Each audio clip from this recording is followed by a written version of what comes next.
Hello, everyone. Karen Glasser here, and welcome to Minding Your Mental Health. I'm here with my co host and son, Rob Glasser. Hey, Rob. Hey, We talk about the topics that shape mental health today. We teach the importance of inclusion and share why we should be kind. So, whether you are here live or on replay, we love you. Let us know that you're here and tell us where you are tuning in from in the chat. So, our topic today is the new age of mental health in the workplace. That is a pretty big topic. So, Rob, or where do is you want to? it? Yeah, it is. Where do you want to start with this? Well, this is first off probably a very big topic because it is ever changing and never ever actually, unfortunately, solved yet. But we're getting a little better. So first off, from Indominance.com, which is actually a medical AI company, one of their writers wrote a little article or a blog on stigma in the workplace. So we're going to start out from the beginning, way back when. Now, we can't go too far back because obviously there was a time when nobody really knew anything. And if you did have something wrong, you were a witch or a wizard and Right. what happened there. Right. So that was just that. But since the time of, medical science, we now know something called mental health. Mental health is obviously just like physical health, but instead of being healthy for your body, it's healthy for your brain. Right. So since then, we have had a lot of, I'd say, downs, not necessarily ups, mostly downs. And that starts with the word stigma, and they described it in a few different terms. So, stigma could be not allowing the individual to communicate when they're having a bad day. It could be labeling individuals with a mental health difficulty or other, or it could be questioning whether or not that individual is actually having a problem, or maybe they're just trying to get out of doing a really hard task. Right. Now, it's fair to say that a lot of times that is the case. Right. But more often than not, if you do have a problem or difficulty, I like difficulty. You know me, I don't like the word problem. Challenge. You know. Right. So most of the time, the stigma is, are you really doing it or are you faking it? And sadly, it's not really surprising people think that because throughout history, throughout government, throughout culture, a lot of times that happens. You can blame TV or movies. I mean, how many times have you watched a show where someone pretended to have a thing just to get out of something, and it kind of became a what do you call it? A cliche, a meme, so to speak. Right. So the fact that many people don't believe is problem number one. Now, the other problem is the severity. Now, one of the examples severity-wise would be schizophrenia. That is on the higher end of a severe problem. On the lower end would be somebody who maybe just has a little bit off day. Doesn't feel right. Right. Is there a difference? Physically, yes, but when you get down to the actual mental health, not really, because both people, while they show different, have the same difficulty. They have a hard time doing something that 98% of the population does do. Right. The next problem here, and this is just something that, whether it's America or elsewhere, but the rising cost. Now, this is interesting to me because apparently it actually costs more to not take care of it than it does to take care of it. Untreated mental health conditions cost the economy $200 billion every year. That's actually according to NAMI, one of the people that we talk about. The WHO, the World Health Organization, reported that an estimated 12 billion working days are lost because people don't take care of things the way that should be taken care of. Now, we're not talking the person with the difficulty. We're talking about the people around that are not understanding what's going on, right? They're not understanding exactly what's going on.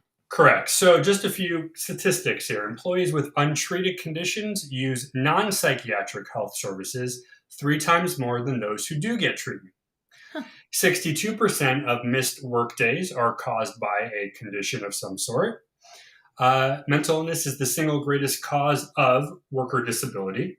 And turnover rates are higher for those who might suffer from something like depression, who are 20 to 40% more likely to become unemployed due to that or something related. So again, it's not too surprising. Now, personally, looking at the past and how I used to work, it kind of makes sense Because Right. I look back at my track record, and until I started working from home, it wasn't the hottest track record from work. But looking at it from this perspective, it actually makes more sense, right? You It now know actually why. puts Right. You know why. exactly. Um, so, um, how do you provide a culture of psychological safety? That's their next part. So, the key points: understand the mental health benefits offered and know how to access. It's easy for the person to know what's happening because it's happening to them. You would know personal, I know personal, whatever. Right. Right. It might be easy for those around that person if you talk about it. Again, it's the if. However, if you don't know where to find the resource, or Right. if you don't know that the resource is there, Correct. that's the problem. So the first thing that they want to say is make it easy. What is it? Keep it simple, stupid. Yeah. The kiss. Kiss. The kiss. Um, Make it so blatantly out there that if it's needed, and again, I don't mean that insultingly to anybody. That's just a general, Right. Right. Right. um, Right. make it so easy that if you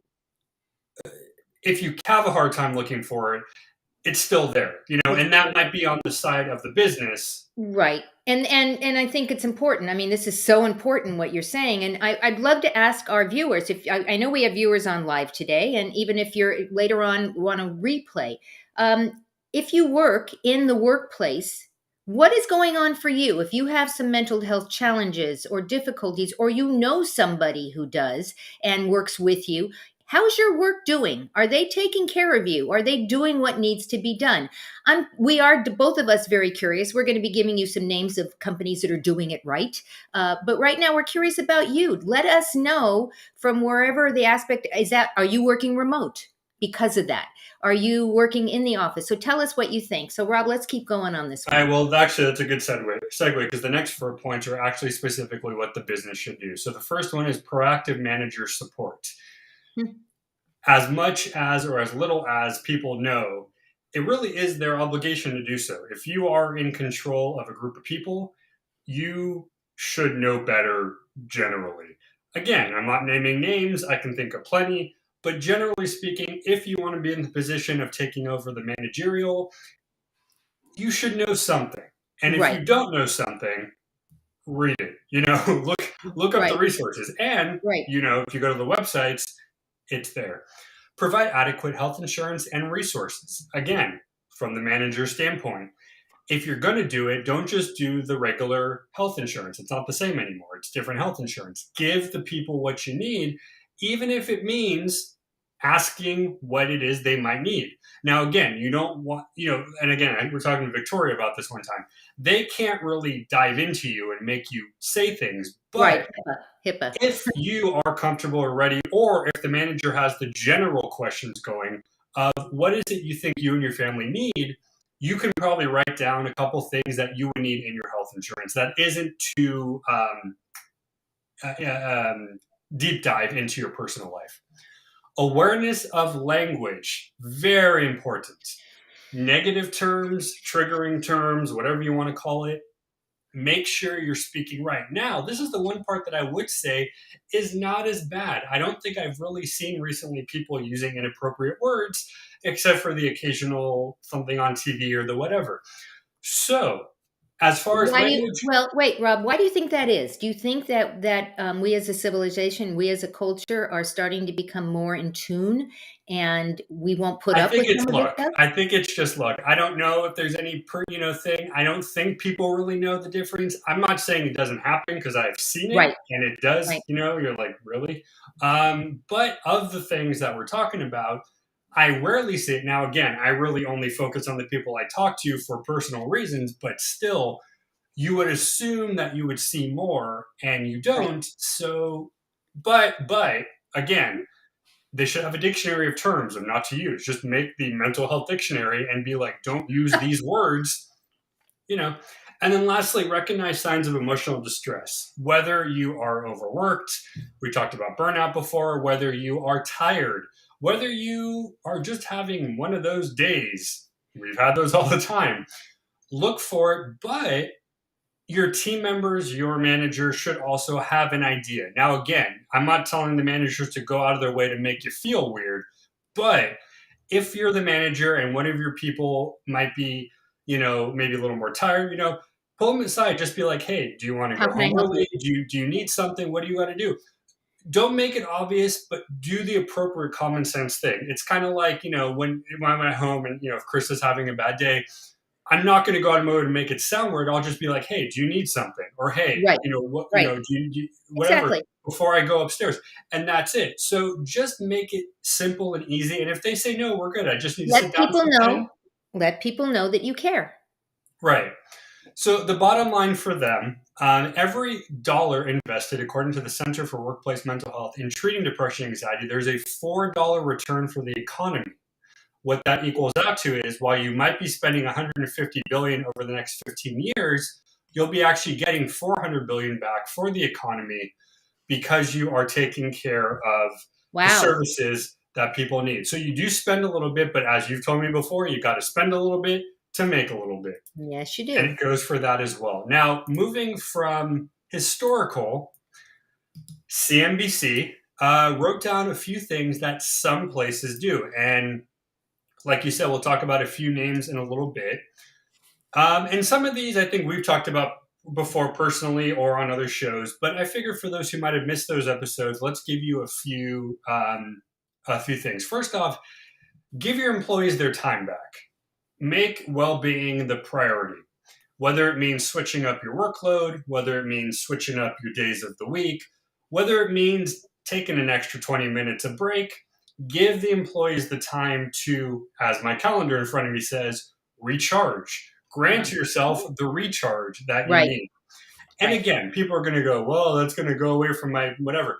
Okay, seriously, an extra 20 minutes is not going to kill you from losing money at your business. I will tell you now. I may not know the numbers, but I can tell you. A happy and not depressed employee makes a much better employee. So it does bear out. Agreed. Like we said, if you're going to spend money to make money, take a few minutes to add more time Right. to the long run. Agreed. Now, Agreed. this one's cool. Pay your employees to use vacation days. A company called PwC recently made headlines for offering $250 vacation bonus for employees who take 40 consecutive hours of vacation for once per quarter. So you actually get a Wow. total of 100 or 1,000 per year. Wow. Again, not everybody can do that. If you're a small business, I get that. But, companies like we're going to talk about Google who make billions of dollars, they could probably spare to do that. Now, we are going to talk about what they do because they do things that are hilariously funny, but it works. But paying your employees to use vacation, I mean, it's a weird concept, but It is a weird concept, but I'm sure that in your research you found that a lot of people just don't take their vacation. They just don't do it, and they for they one don't reason or another, for yes. whatever the reason is, they don't do it. And somebody must have told them that when you keep working, that just shows what a great employee you are. No, you really need to take your time off. It's so important. The reason why you're given the time off is because it's important. So agreed. There you go. All right, next up, provide the on demand resource. Now, it's like I hate and love that word on demand. It's like TV is on demand, music's on demand, but that's what it means. On demand is literally to you. Now, obviously, the biggest one that we've spoken of, teletherapy. Right. We've also talked about the meditation apps as well. Right. Right. Providing it is easy. Now, this is one that I think the people I know, they have it anyway, so they already know this resource. However, I would say 90% of the world or business wise maybe doesn't, or maybe doesn't know how to implement it. Right. So Right. it Agreed. takes you 5 minutes. You go online, you check it out, you see what works. I believe, correct me if I'm wrong, but as a business, I think you can get a discount or a deal Yes. if you're using it for your Right. company. As an example, Kaiser Healthcare, one of the perks that they give you is the Calm app. Ah, As, yes, okay. and it's free. And for those who are not on Kaiser, you have to pay for it. So they have taken the step the positive step forward and saying, okay, we are going to give you access to something that's going to help your mental health. Now, whether you take advantage of it or not is obviously up to you, or whether you even know. So I think that's one thing. Check with the companies you work with. They may have some of these things that they're offering that maybe they forgot to let you know. There you go. Extend the mental health benefits to the household.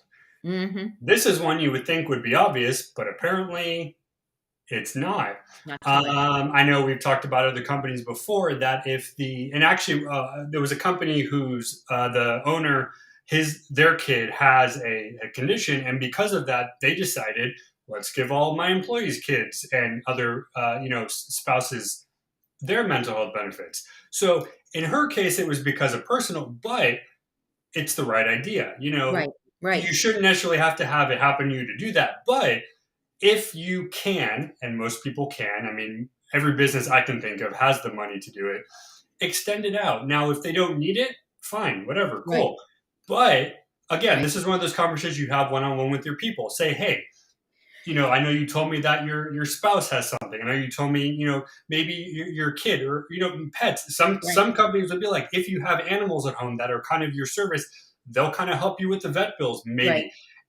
It depends on who you are, but all it takes is 2 minutes of saying, hey, I know you told me this is going on at home. Would this in your insurance maybe help? Show you care. Exactly. Show that give what. All right. Ensure the resources are inclusive and create the connection between your employees. That's kind of the last two I'm going to go over on this one.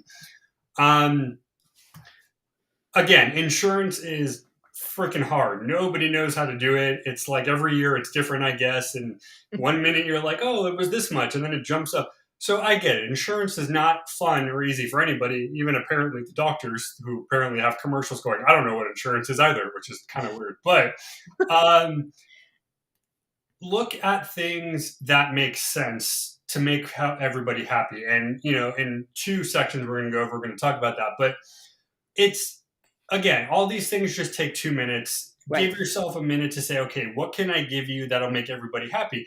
And if somebody doesn't use it, that's fine. But just because one person doesn't mean the other 10 should be left out from it. So look at it from the broader. Right. And what Yeah. you're saying is there should be some things that are offered, that, Yes. people can take one from column A and one from column B. Oh, I do need this. No, not so much that kind of thing. So I think that that's a really good way to go. Now, this big one that I think should be, and this is one of our first opinion pieces here, mental health day off. Now, I think you've read about this before. I know people watching have read about this before. Why should you have one? Well, it's kind of like it's a physical day. You don't feel you can't go in. Why not go in because of your mental Mental. health? Right. Again, maybe it's part of your insurance plan. Maybe it's part of your scheduling. Maybe it's like, hey, every Friday you just stay home if you feel like it. I don't know how it's going to work, but what do you think? I don't know. And I think that with coming out of the pandemic, as we're coming out of it right now, and so many people that were at home and working from home, and now they're going back into the workforce, and, it's different. And I know some companies, I know that your wife's company has gone to a 4-day, 10-hour week. But they allow her to work on Fridays because 10 hours a day doesn't work for her. So Right. I think that actually speaks volumes for companies that are listening to their employees and saying, I know we need to give you this. We want to give you this. We want to change how we do our work. I personally would love a 10-hour workday and be able to have like a day that I could call off, but not everyone can do that. And so I think that as employers, we need to listen to our employees. We need to listen to ourselves, our families and things, and make those decisions accordingly. So I think, yeah. All right. All right. So next one up here, ways you can make the building or room, because again, some people work from home, more mental health friendly. Right. So what would you put, or what do you put in your office space that makes you Well, feel better? I don't know if you can see back there, but I have a diffuser. It's sitting next to my white penguin over there. And I normally have it on. I think it just shut off. It changes colors and it has lavender drops in it. And so it literally makes my office smell really, really good and very soothing, and makes me kind of relax. And so, number one, diffuser. It doesn't have to be an electric one. You can buy those little jars where you put drops in it, and they've got like bamboo. I don't know what they are, twigs, sticks, or We just whatever. packed ours away, but yeah, Yeah, I know what you're and talking it, about. it it disperses the aroma. So number one, go for the senses. So the first sense I go to is it olfactory? I think that's what it's called. My nose. Yeah, I I believe want so. to smell it. I think you use diffusers as well, maybe a different kind, but that's number one. I think it really works. The other thing is that I always have music playing, except when I'm on a live. And music for me soothes the soul. So I always have it playing low. Now in an environment in a workspace, maybe that's not as easy I because you mean, got you people get the around you. headphones, I guess, but Yeah, earbuds or whatever. But even as an organization, now depending on what your space is like, some people have those open spaces where you have your little chairs and your desk, and it's completely open. You can see everybody. Everybody can see you. You can hear everybody. Everybody can hear you. Some people love that because they like the energy and they actually feed off the energy, right? Me personally, I would rather be locked in my room, my little space. I get distracted, probably because of, my ADD, but I get distracted by the noise around. So it's my responsibility in my space to make it okay. And I do that with the diffuser. I do that with the music. I do that personally for myself, and by having things that make me happy. I have my little bear. Is that a bear or a dog? I think it's a dog oh, the sitting over dog, there. yeah. Right. What do you do? How do you set your Well, first space? off, decoration. So as you can tell, I got my favorite thing in the background. I always smile when I look at it. I'll turn my chair around and just stare at it for not Right. hours, but you know what I mean. I got my stuffed animals. I got my books. Quiet for me is good. So usually it's good that I do my videos when I do them because it's usually a time Right. of that. If I needed to, we have a white noise machine in the bedroom. I could always move that in here if I wanted to for the white noise. Right. Um, Usually I would have thought that the dimly light would have been good for the sensory overload that I get, but actually it is nice to have a little bit of light coming in. Right. But I know with the blinds here and most homes you can flip them up. If you need to, you can open the light up, close Right. it up depending on your dark. So I Right. don't necessarily need the smell per se, but yes, once in a while I do have a sprayer that sprays off it's a cinnamon flavored. Ooh, Um, nice. but usually it's the visual. So I like to decorate with things that make me smile. And I have stuff like pictures and stuff like that. And Well, it's funny you say that. I know in a lot of workspaces, at least in the past, companies would say you only can have these three things on your desk. You can't have any personal items. And I know that was a huge challenge for a long time because why not? Why can't you have personal items? Why can't you have those things that surround you? And I think that's changed as time has gone on. Had you ever heard that before? Now, you never worked in an office environment. Um, but I know people that have worked and they've been told, oh, no, you can't have that candle sitting there, and you can't have the little, you know, character or a picture of your family. You can't do that. It's not professional. So I don't know how you feel about that. It's kind of weird, I think.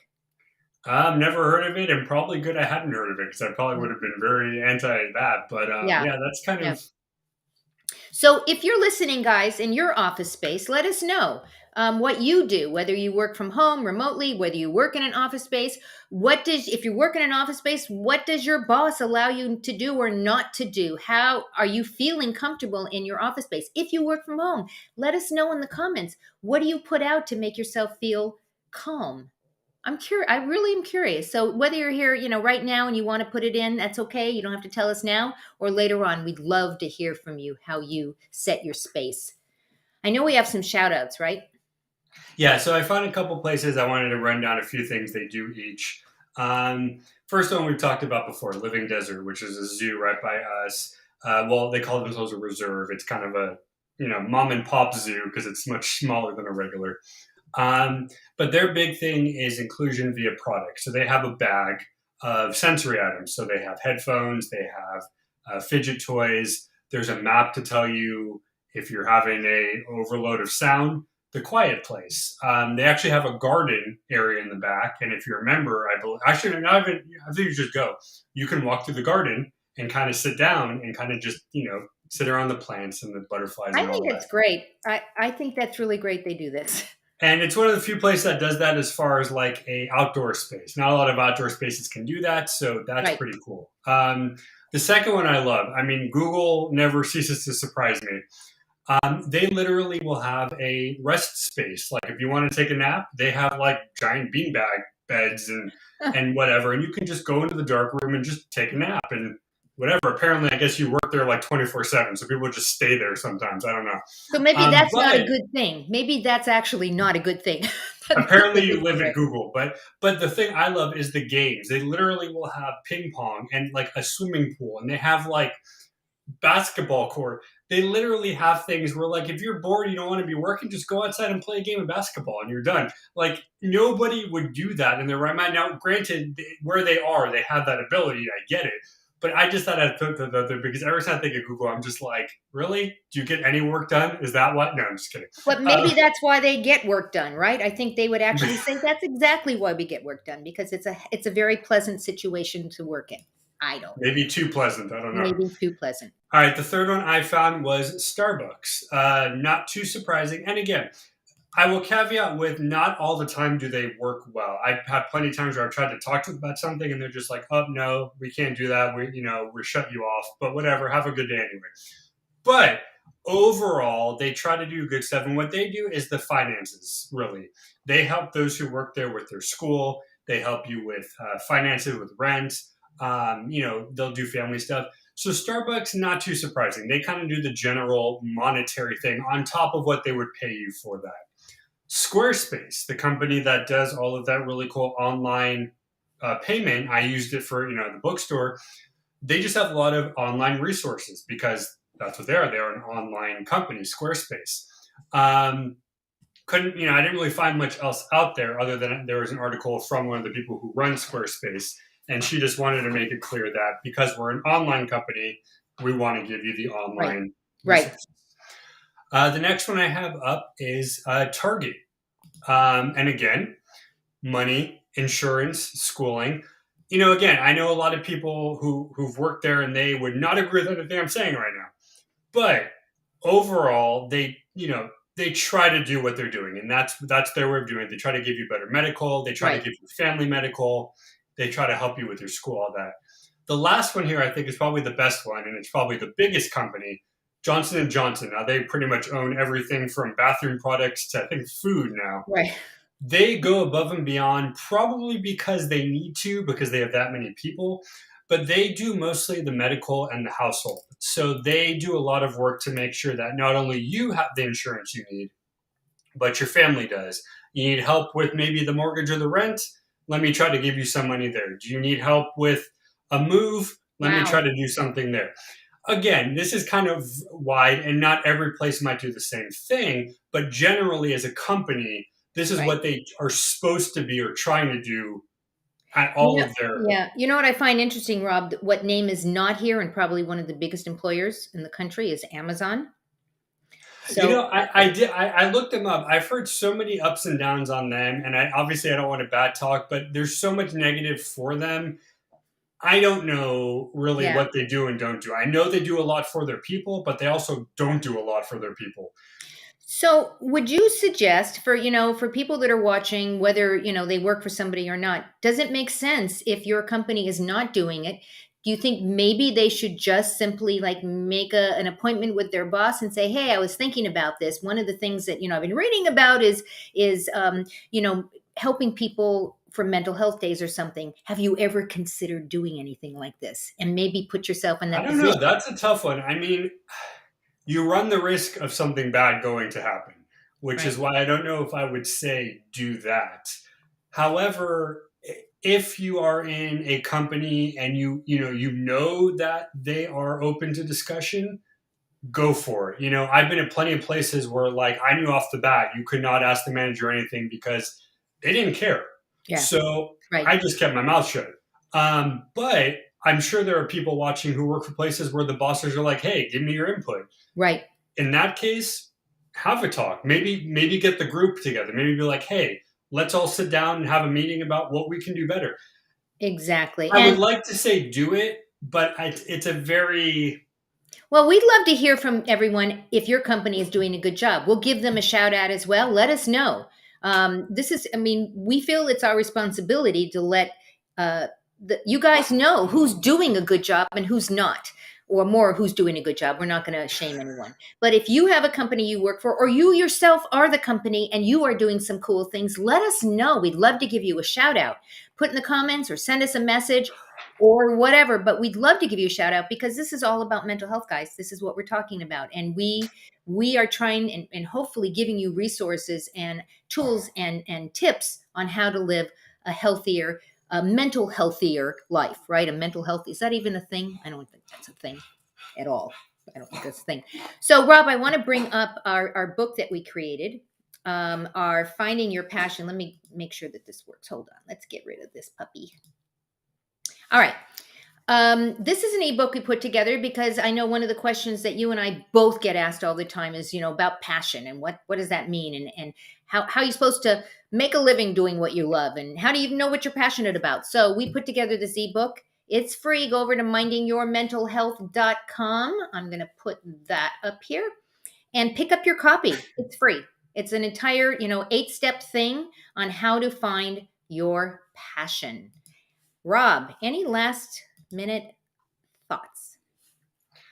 It's a very important topic. Keep the conversation going, and hopefully, sooner than later, we'll come back with a remix of this episode and maybe say, "Hey, things have changed." Who knows? But it's important to speak up. Be careful when you do it, but Agreed. let people know what should be done. Because if they don't have mental health challenges, they maybe just don't know.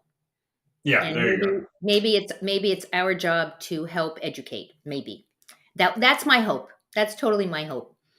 So, guys, thank you for joining us today. We are so happy. We know that you have a choice as to where you spend your time. You chose to spend it with Rob and I today, and we are eternally grateful.